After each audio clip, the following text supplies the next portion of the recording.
So we want to go back and look at some examples from 2.7. So that was 2.8 what we covered last time. I always like to present the function first and then the special cases like f prime of a. So let's take a look and you'll tell me what this means. So what does this mean? Let's write it one more time for everyone to make sure. So yes, the definition. Okay, let's write the definition as well. When h approaches 0 from the difference quotient for any function, right? So in words, this is the derivative which will give the slope of the tangent line at any point where the function is differentiable. It is the slope of the tangent. What else? The instantaneous, yes, or rate of change, same thing.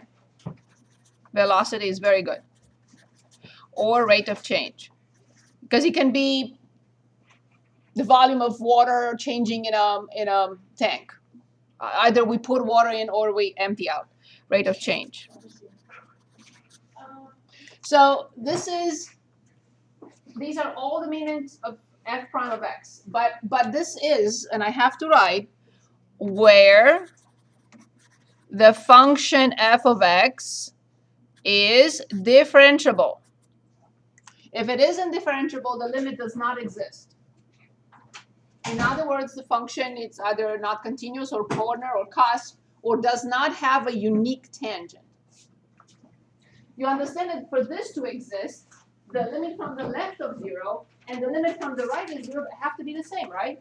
Every time we looked at a limit from either side, we looked at this limit and we looked at this limit. If the limit from as h approaches 0 from this side does not equal the limit from when h approaches 0 from the other side, then this whole thing does not exist. It's D and E. If the one from the left is 5 and the one from the right is 10, the either side does not exist.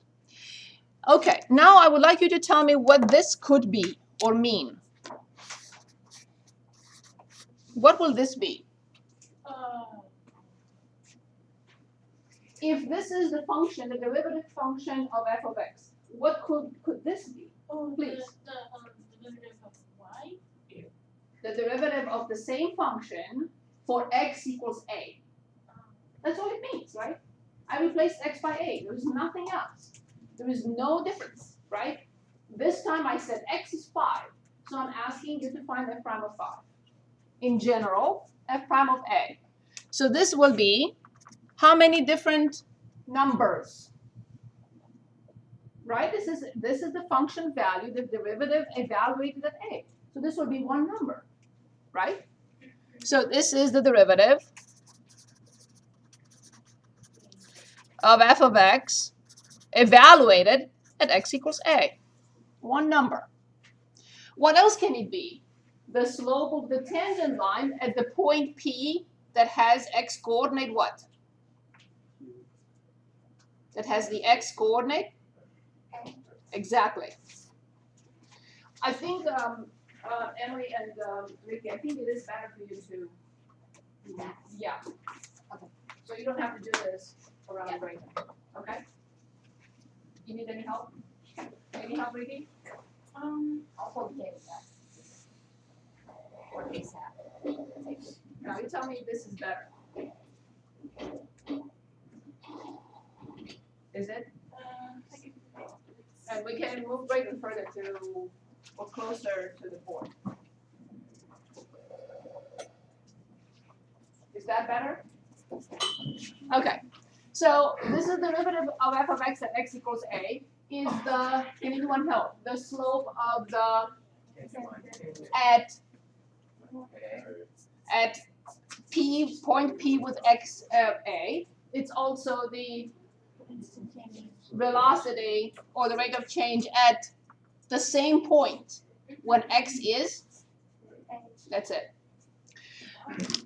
For the derivative function, we only have one definition, one possibility, which is this. For f prime of a, we have two definitions. Can anyone guess one of them? You may not be able to guess the other because we haven't seen it yet, but can anyone guess the first one? F prime of a.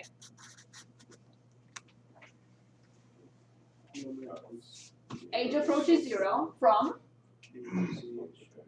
f of A plus H minus Great job. Great job. Indeed, limit sh approaches 0 from f of a plus h minus f of a divided by h. Awesome. There is another one.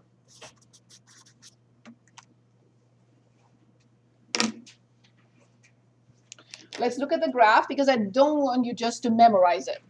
Let's look at the graph and we'll come up with it together. Here is p of a comma, of course this is our function, and p has coordinates a comma,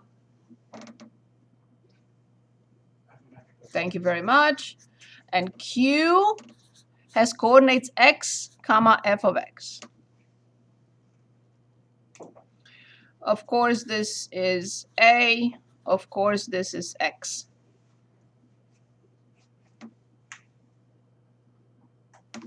The same mechanism, I'm just changing the points a little bit. This one initially was x f of x. The other one was x plus a little bit, f of x plus a little bit. Now I want to bring q closer and closer to p. Please come up with a definition for us. Anyone? I will start it, of course. There must be a limit. As same mechanism, we just changed a little bit this setting. There is no h in this second definition. There is no h. Yes. As x approaches, excellent. From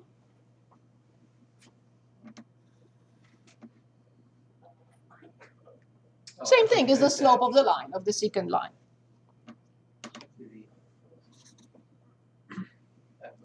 Of course. Very good. This is the second one. So here's the first one, here's the second one. Now if you ask me which one I apply when, I have no clue. It depends on the function. Both may work very easily. One or the other may be easier. I don't know. It depends on the function. Okay? So now we're ready to practice these two definitions. Yes, Ricky, go ahead. That's fine. On page 151, we're asked to find f prime of a on problems 27 through 32. 27 through 32 and page 151. Please choose. In all these problems, we're asked to find f prime of a.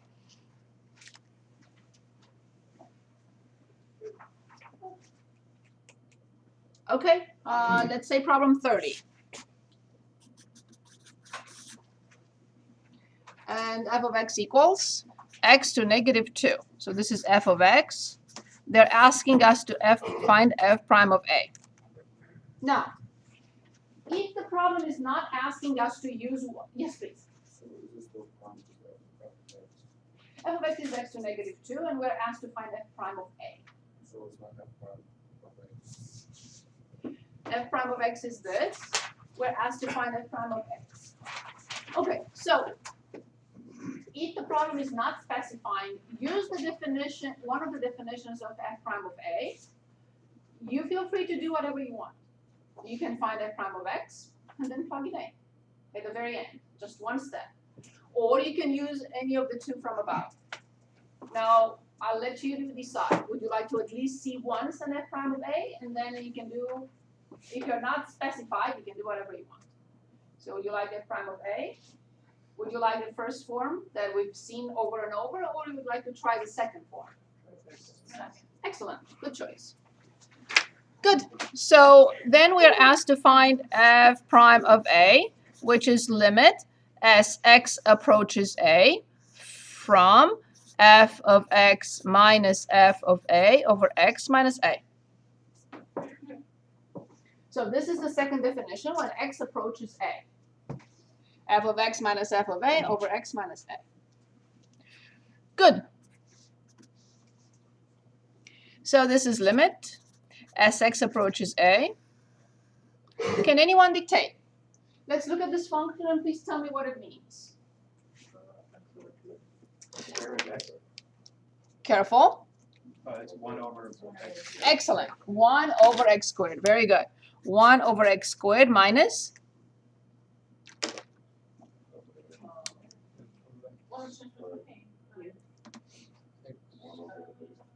1 over. Very good. Awesome. Over x minus a. Perfect. Excellent job. Okay. Like with any limit, I have to plug it in. And what do you hope for? You hope for 0 over 0. Right?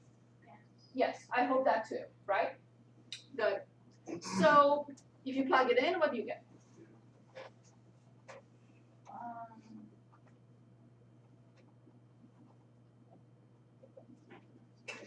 What do we get when we plug it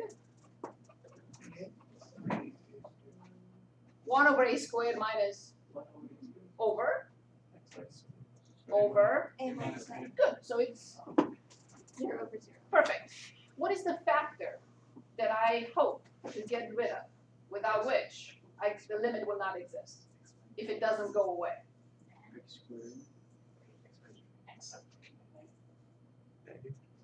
You forgot the second day of classes. When I plug in 5 and I get 0, then what is the factor that has to go away? Very good. When x approaches -3, what is the factor that I have to get rid of? Or at least hope to get rid of? Perfect. One more time. We plugged in a. So then which factor we hope to get rid of? Good. Excellent. So then the least common denominator at the top.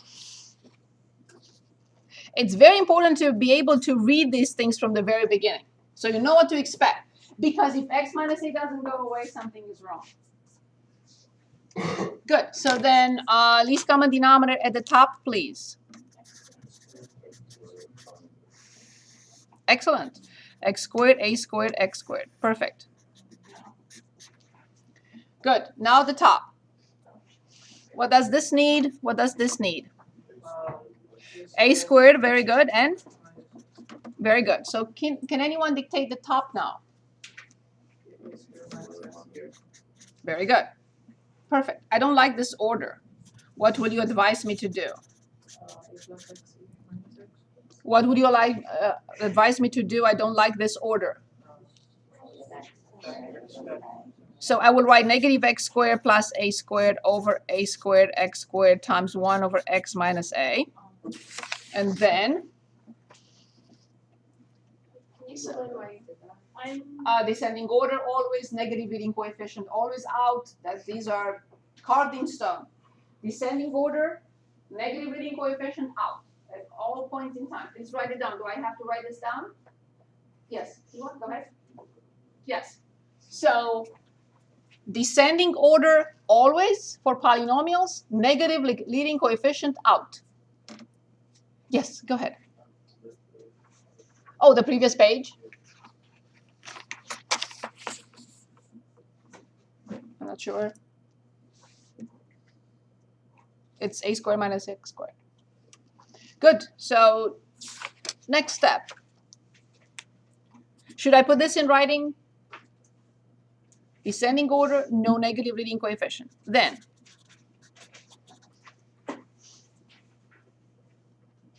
next step.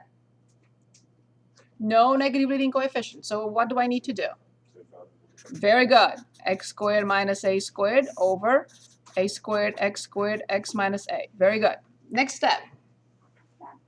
Yes, awesome. What am I factoring? So negative in front. And you said that the top will be factored into? Very good. You understand now why everything has always to be in descending order and no negative leading coefficients? Is that obvious now, everyone? Yes? Okay, which factor we expected to go away? Does it? Okay, final simplified form, which will give us the rate of change of this function when x is a. How much? Negative in front, x plus a. Yes, a squared, x squared, and I'm sorry, we got rid of that. Please do not drop the limit operator. I changed my mind halfway. So limit Sx approaches a. So now please give me the final answer. Negative in front, the top.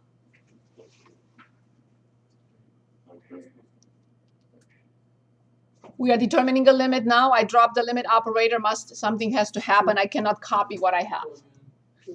2a, very good, over. Good. And now I have to simplify by a, and this is negative 2 over a cubed. So this is the derivative function evaluated at a. Yes, Vanessa? We're applying the limit. X approaches a. X approaches a. We're applying the limit operator, right?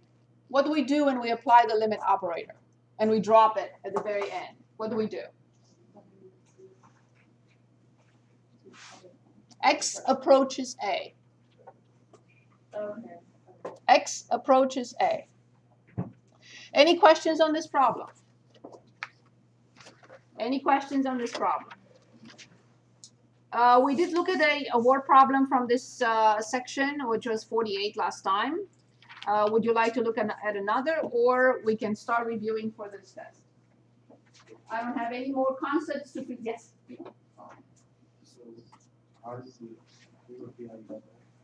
I don't know what. I mean, what?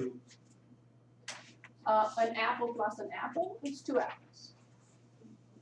A squared times a squared is a to the 4th. Is that everyone? Okay. I don't have anything else, anything new from this chapter to present. Yes, we will have more problems. Yes, we will look at them. So should I give you this? Okay. Now also we have to decide when to take this test. Either Tuesday next week or Thursday. 1 or 2. I would have to start chapter 3. It is mandatory to start chapter 3 on Tuesday. If we decide to take the test on Thursday, that's fine by me, 2, 4, 6, 8. But I have to start chapter 3. Also, we have to make up a class that we missed somehow. So we have to decide on that. If you would like to take the test, if you'd like to take the test, I'm here with another class because I missed another Tuesday, snow day, with another class. So I will be here next Saturday with them. So if you want to take the test on Saturday, that's fine too, if you'd like. But we have to all agree to do that. Yes. So this is like with No, different problems? not to be, no, because every class is different. I do every semester, I do different things. So you have, what you have to do is redo the problems we did in class. When I write your test, I will look at exactly what I did with you. Because maybe something is here that I did with them extra and I didn't do it with you, or vice versa. I did it with you but not with them. Okay? So do not say, okay, if a problem was done in class but it's not here, it will not be on the test. Do not assume that. I have not written the test yet. So let's agree and then start working on this together. So when are we going to have our first test? Thursday. Okay. So Thursday. What is it? The 28th? Yes. Yeah. Is it? Okay. So on the 26th, we're going to review today And on the 26th, we have to start chapter 3. I will answer your questions, but I have to start chapter 3. And also we have to discuss when would you like to make up that that class that we missed. We either take a set test and assessment center, which I don't want to because no one can help you there. Yes, Ricky? I have to take my test. You will, yes, of course. I have the paperwork. I will send it there, no problem. But I don't want everyone to go there because you're not gonna get the help in case you need help or you wanna ask a question. They will not tell you anything they knew what the answer was. Okay, so let's start with this. So 1 minute, please work on the first problem for 1 minute and we'll do it together. So this is our review for test 1. And I see a couple of people are still playing with their cell phones. I'm going to start deducting points. So I see a couple right now. One is right here in front of me. He thinks I don't see it. Yes.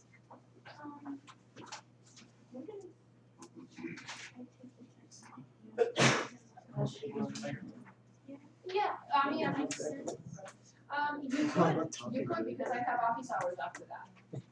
But I don't remember if your requirement was complete silence around you. I have to look at that because if it's with here the student may erase and disturb you or may say something and disturb you. So we have to look at that. If it says complete silence, then here it's not. Right. I will not show anyone how to do a problem. I will, if a student says, I don't understand this, I may rephrase it, something like that. But I'm not going to write something on the board and show how the problem. So we have time to talk about it. Okay, so are we laughing or working? Actually, I have a question. Yes. So if you plug it in, it doesn't exist. Okay. So I'm confused. Let's just say that. Like, You can be. We did this problem in class. Let's go back to your notes. I'm looking. Let's go back to your notes and let's figure out where does this come from and what is it. We had several examples like this one. That's why I'm saying you must redo the problems we did in class. That is a must. Several times between now and the test. Does anyone have an idea about this problem? Anyone?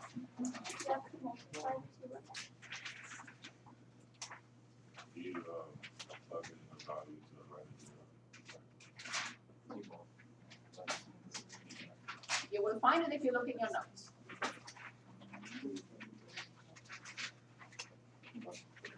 And that is another thing that I don't want to forget. I do have some more limits, right, to look at with you.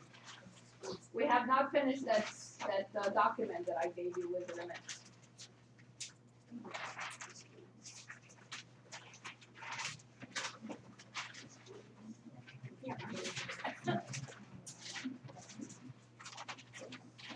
You can also look at this document that contains all possible and impossible type of limits. Yes?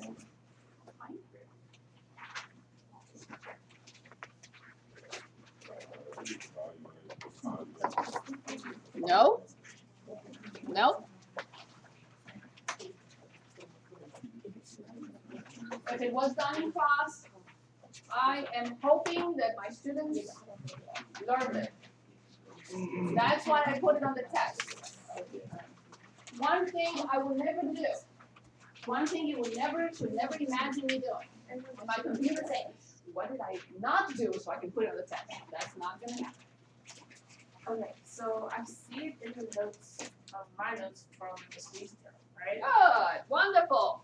So please work on it with the Squeeze Theorem. It's the only way. Well done.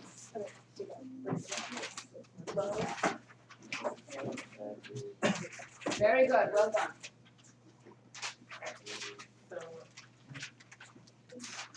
It's also listed in the document with all limits. This document.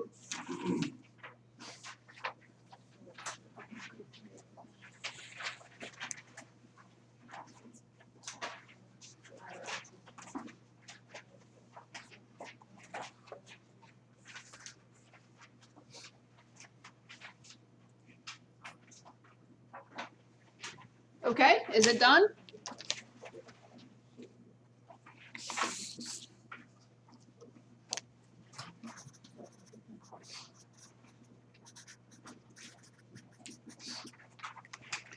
Is it done? Can anyone dictate the first step?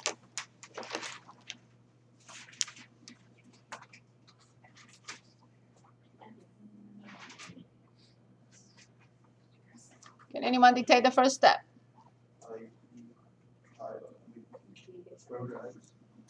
Cosine pi over x.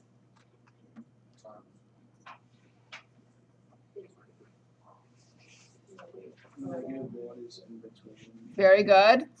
Negative 1 and 1. Good. And then multiply those by square root of x. Is it greater than 0? Yes, if it's not greater than 0, I have to make some adjustments. Yes, and it's never 0, correct? Very good.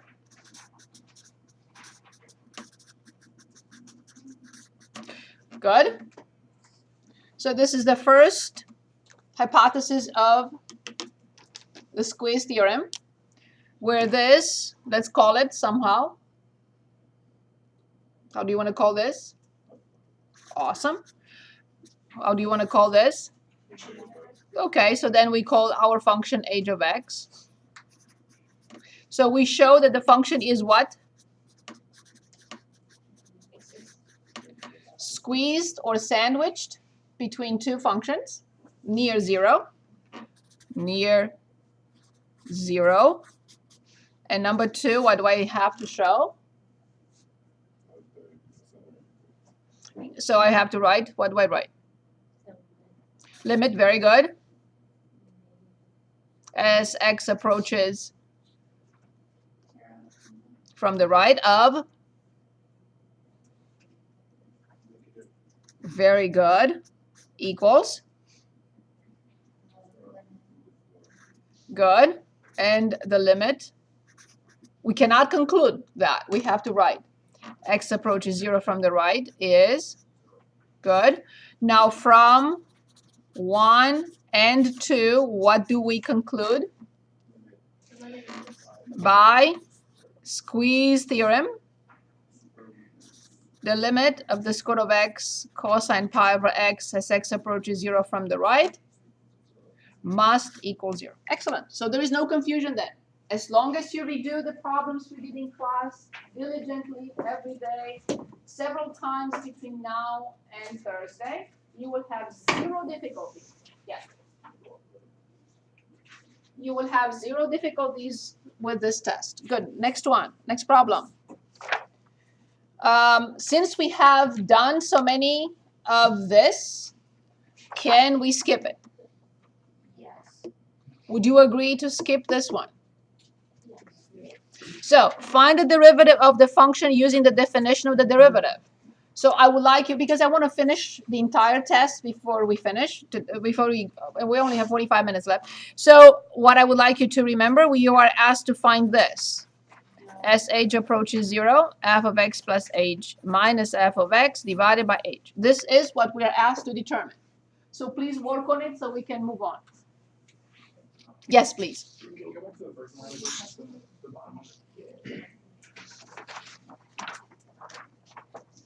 Yes, any questions? Have you had something? No. Any questions? Anyone? Okay.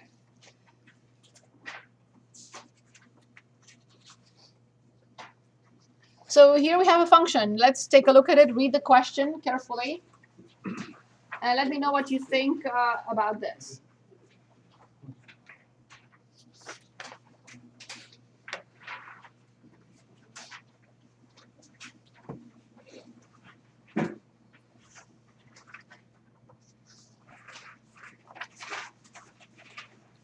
So read the question. You're asked to sketch the graph. So let's do that first quickly. And determine whether it's continuous. Continuous from the left, from the right. You have to present the definition of continuity at the point. That is a crucial definition, please. And present the domain and range. Present the table of ordered pairs. And does the function have a removable discontinuity? Okay? So let's start by graphing it. 1 minute. remember to identify the domain first, and remember to create a table. And put in the table, you have to put the domain.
So just worry about the graph right now.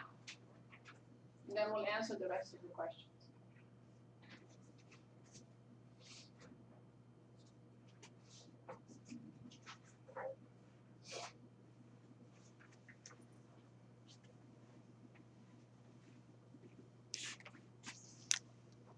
You have to present a table of ordered pairs.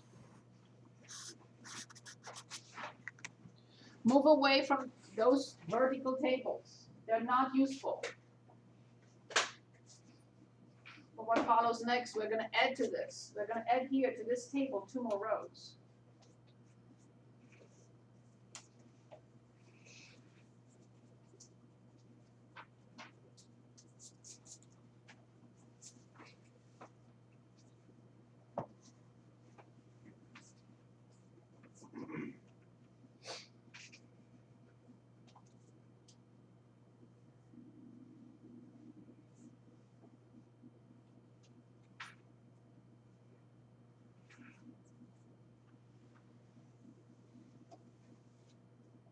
Just the graph. Are we finished with the graph or not yet?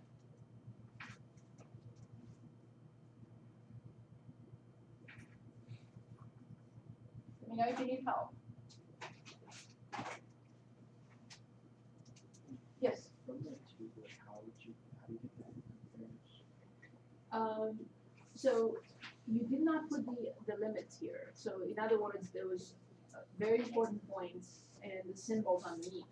So that's why you're not going to know which point is open, which one is closed. So that's what we have to do first. Okay, so if you could take a break for a moment. Here's what I recommend with all these problems. First, change this into negative infinity to negative 1. Then change this into negative 1 to 2. This is what we've been doing from the beginning, since we first graphed the piecewise defined function. And replace this by bracket 2 to infinity.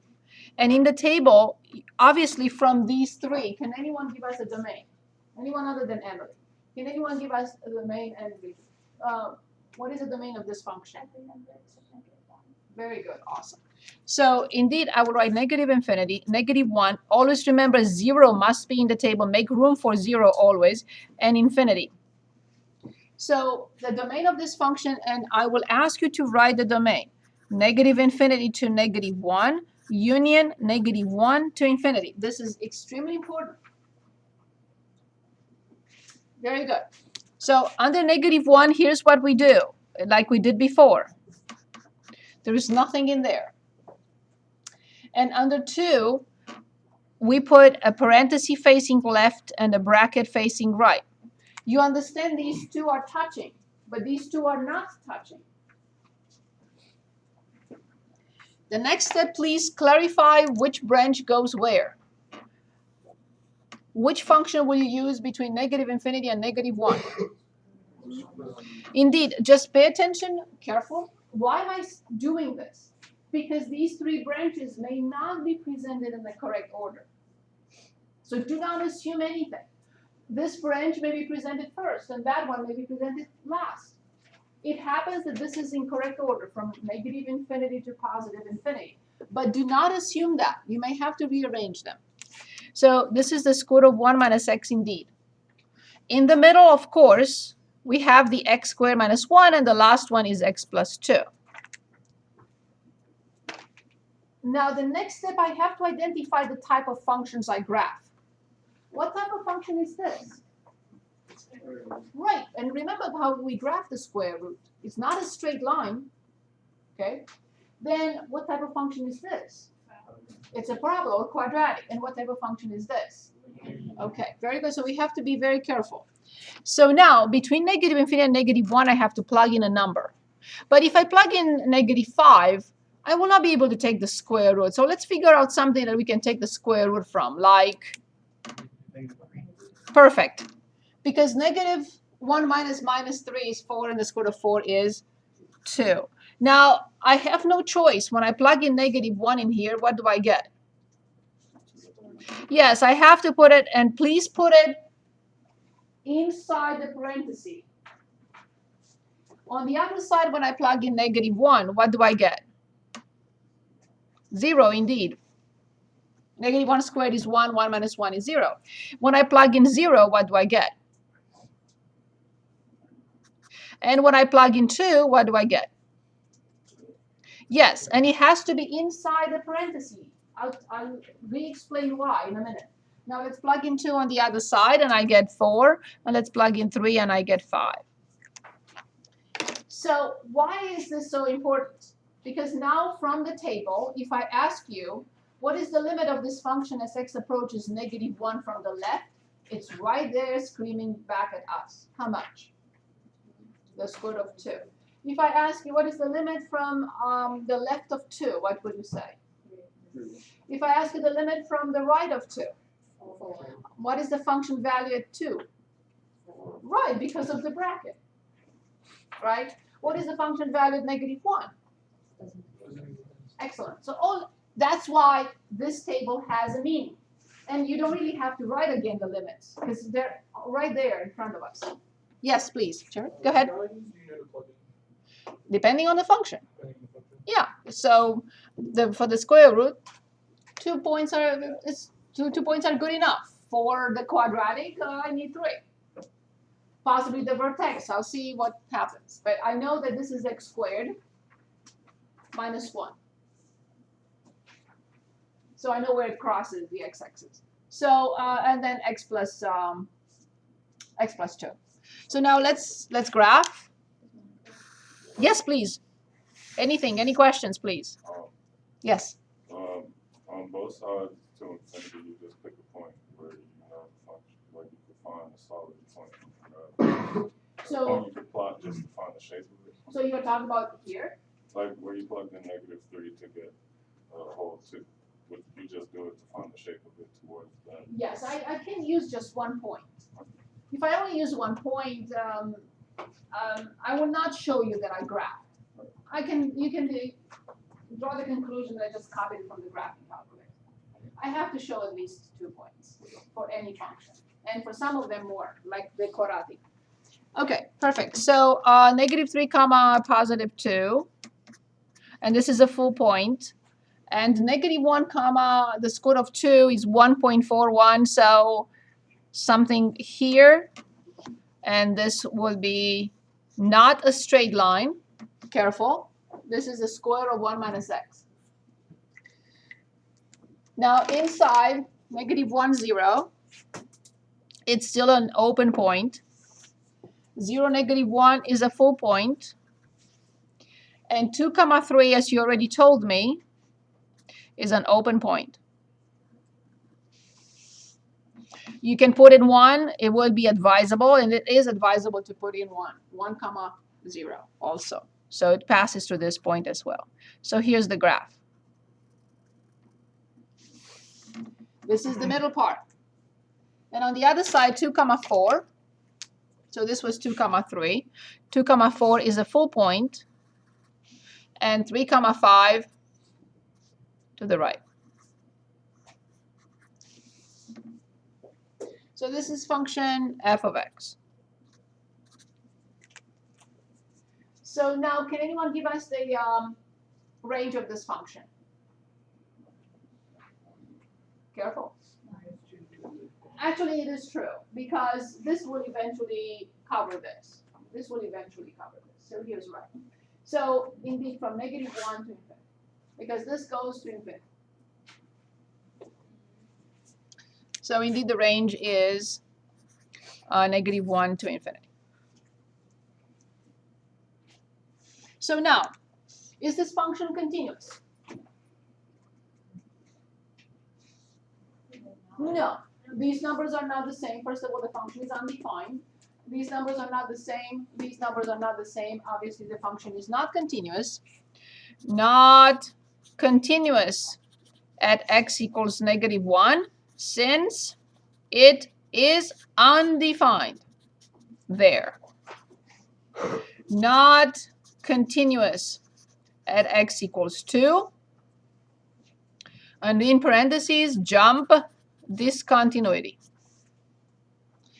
Is it continuous from the left or right anywhere? And why? Is it continuous from the left or right anywhere at any point? At 2, the function is continuous from the right. At x equals 2, limit as x approaches 2 from the right of x plus 2 equals f of 2. This is the definition, and we have to write it. Therefore, continuous, function is continuous from the right of 2.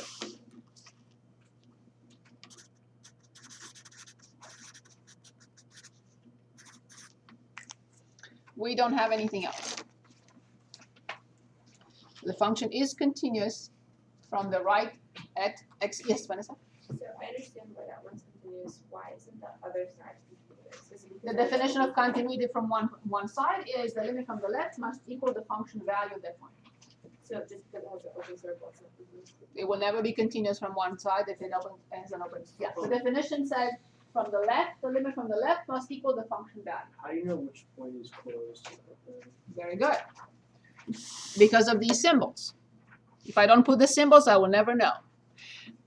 Parenthesis, open. Parenthesis, open. Parenthesis, open. Bracket, closed. They come from the equal symbol and from the bracket. If there is no bracket, it's not a full point. So shouldn't -3, 2 be open? Because They're in the middle of the, this is in the middle of the function. The function is continuous on its domain. I cannot have in the middle of a function a point like that. These are all continuous functions on their domain. I can say that the linear function, this is, let's say, y equals x plus 2, all of a sudden I have a point like that. Is that clear? So there are no open points in the middle unless, actually it's a very good question, unless something happens, it's a rational function in there or something, who knows?